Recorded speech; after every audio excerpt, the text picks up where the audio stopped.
Where these sculptures came from is a bit difficult for me to pinpoint. I guess they pretty much fell out of my head.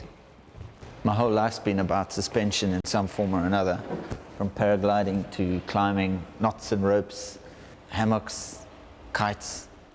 It's all suspension against gravity.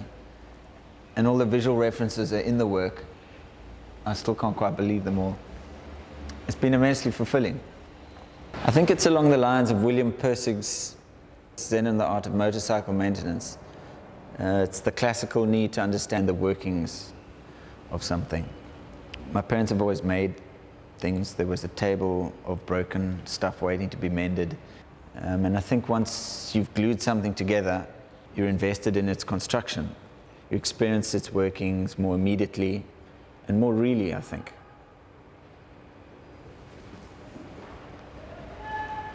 Most of the technology we suspended in today is so complex, it's abstract to us, and it affects the way we see the world and how we think. It's problematic. It's a dangerous short circuit in human experience. We use computers to play card games, we drive to work slower than a bicycle so that we can pay for our car. It's ridiculous. I find great inspiration in simple mechanical solutions. In maths, there's this notion of an elegant solution. Now, there's an extraordinary Zen-like aesthetic, finding something beautiful because it is ingeniously simple. It's complicated to make a simple solution. Anything you make nowadays that is non-digital starts to have an immense resonance amongst all this complex over-technologizing.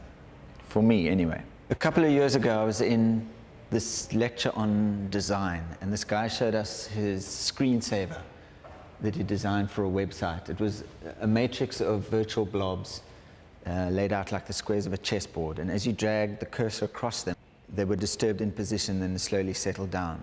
A bit like if you drag your fingertip across the surface of some water. And I got this urge to recreate that world, but not digitally, actually in the mechanical. It was like that virtual world had no life, and I wanted to see it alive. It became a quest for the analog version of that digital, a clockwork screensaver.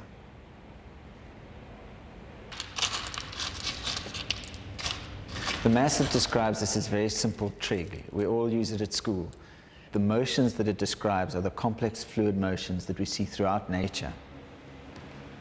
Wave motion, pendulum motion, these are all simple harmonic oscillations.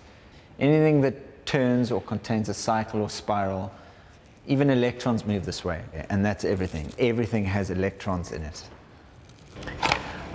I built a little gearbox to articulate this wave motion into the pebble so that I can make them more visceral.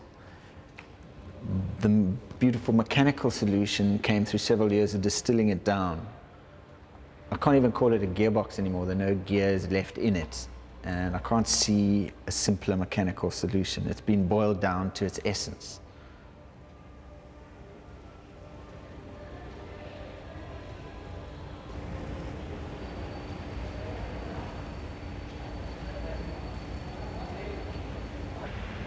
The screensaver has got as analog as it can be.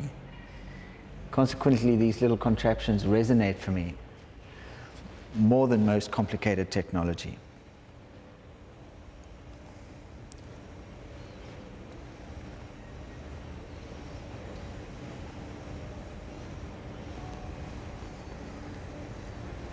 We don't easily get to think this way anymore. It's a privilege.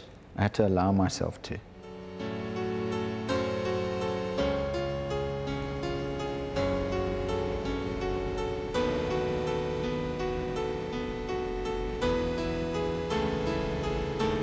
It's about suspension, balanced suspension.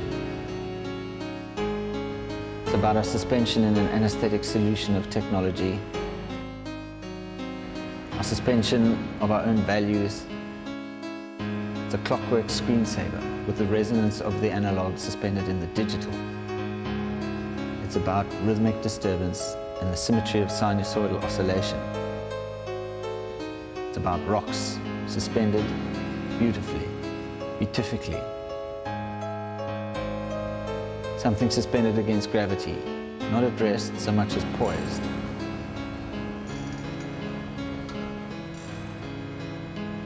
I've spent my life in suspension and cutting myself free.